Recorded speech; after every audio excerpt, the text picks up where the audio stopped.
truth number one. always Number unfolds, two, prioritize sooner or principles later, over profit, the and truth will uphold come out. human That's the world dignity we are in living in, business. sooner or later. The CEO of Volkswagen denied knowing about the emissions cheating device until New York Times found an email and published it, that he knew about it. Yeah, the New York Times doing that is not a good thing for your brand. It's not a good thing for your brand. So these are telltale signs that you cannot hide.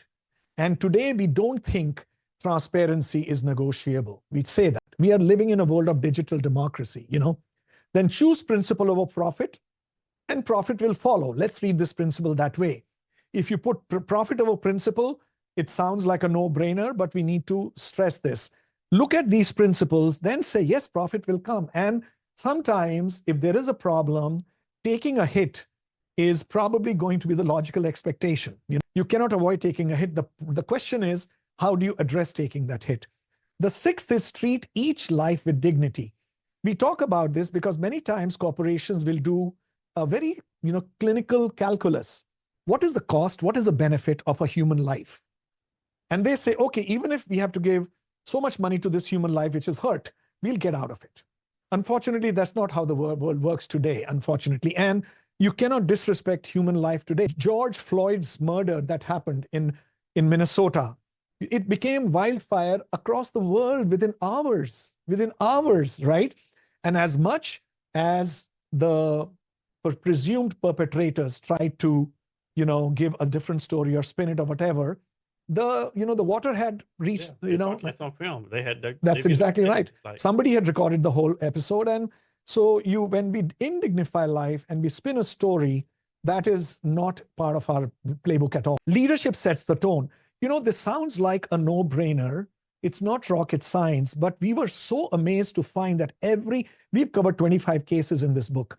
Every case, the leader is at the center of the case, either the cause of the transgression or the solution to the transgression. There was no doubt it emerged that leader sets the tone.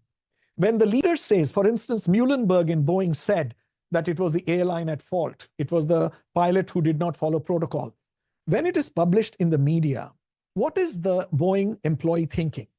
This is the story that I'm supposed to share, right? That is what I'm supposed to say. So he set the tone. He set the tone by that interview. And we have lots of stories in the book where leaders, and Starbucks, the leader flew to Philadelphia, leader apologized 6 times. The leader is saying to the whole corporation, this was not okay. And then build brand authenticity. What we talk about in the book is, Jason, that a brand is authentic where it owns its behavior, regardless, right? So you make a promise to your consumer, you fulfill it obsessively. Obsessively is the word. And when you make a mistake, you own it, you take ownership and say, I'm going to fix it. That is what authenticity is in our opinion. And the 2 brands that bring a smile to our face, which we think are really authentic brands, are strong leadership-based brands. One is Patagonia, and one is Ben & Jerry's. Yeah. Now, Ben & Jerry's as a brand probably, triggers some people because they have taken very strong. Yeah, they can be perceived like too liberal. That's exactly. Eco-friendly, That's too exactly. environmental. Yeah. And we completely understand if the people who are on the opposite side of the spectrum don't appreciate this example. We totally understand. The point that we are making is not that you have to be too liberal. That's not the point we are making. The point we are making is they have taken a role, they have taken a stance, and they are executing it till the cows come home. No compromise about it, right? Even if it hurts them, even if there are calls for boycotts from the conservative end of the spectrum, they say, this is what we believe. We say in the book again and again, we are not anti-profit. We are totally for profit. You need profit for creating competitive advantage, for innovation, for R&D, for changing your brand, your product, whatever it is, to stay up with the times. You need money. But what we are saying is that should not be our obsessive pursuit. The profit should be not the only end you're seeking.